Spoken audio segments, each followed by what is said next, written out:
أكبر الله أكبر الله أكبر لا إله إلا الله الله أكبر الله أكبر ولله الحمد الله أكبر الله أكبر الله أكبر لا إله إلا الله الله أكبر الله أكبر ولله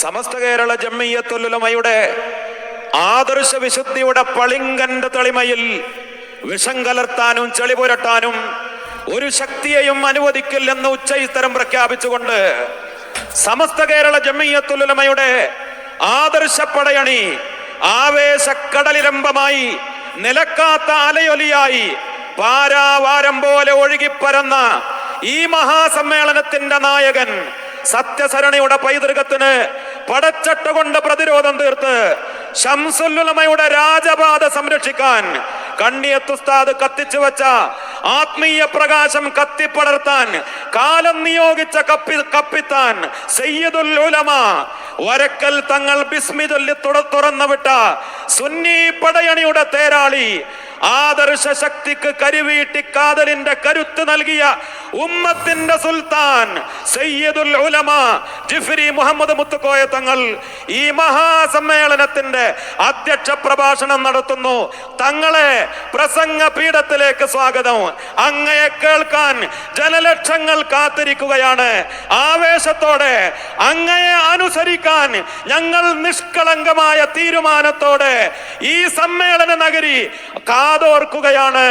ഇന്ന് സമസ്ത കേരള ജംഇയ്യത്തുൽ ഉലമ വിധി ആശയങ്ങൾ എത്രമാത്രം എതിർക്കുന്നത്, അതിനെതിരിൽ ഇത്രമാത്രം ശബ്ദിക്കണതിന് എന്നൊക്കെ ചോദിക്കണ പലരുണ്ട്.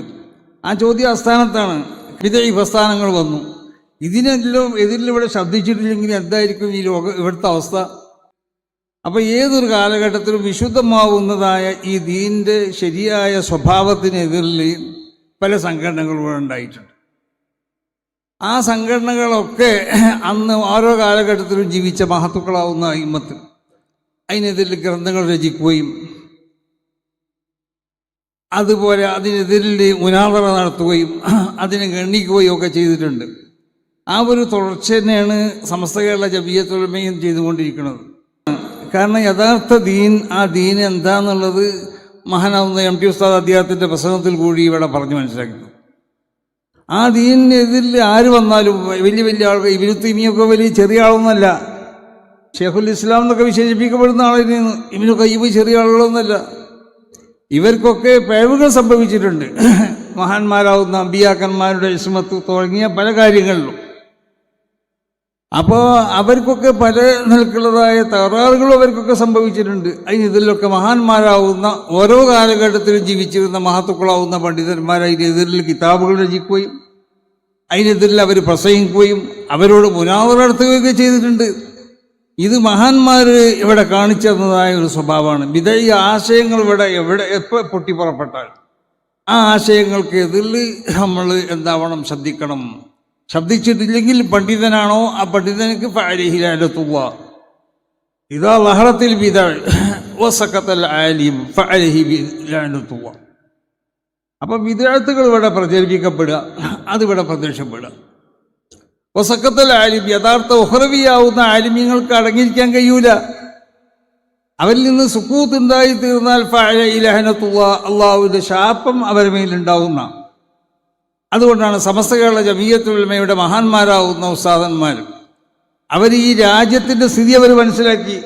സമസ്ത കേരള ജംഇയ്യത്തുൽ ഉലമയുടെ ഭരണഘടന പരിശോധിച്ചാൽ നമുക്ക് മനസ്സിലാവും. അവർ ഈ രാജ്യത്തിൻ്റെ സ്ഥിതി മനസ്സിലാക്കി ഇവിടുത്തെ മതസൗഹാർദ്ദത്തിൽ ഊന്നൽ കൊടുത്തു. ഇവിടുത്തെ സമാധാനവും സ്നേഹവും ഒക്കെ ഇവിടെ ഉണ്ടാവണം. അതിനൊക്കെ ഊന്നൽ കൊടുത്തുകൊണ്ടുള്ള ഒരു ഭരണഘടനയാണ് സമസ്ത കേരള ജമിയത്തുൽ ഉലമക്കുള്ളത്.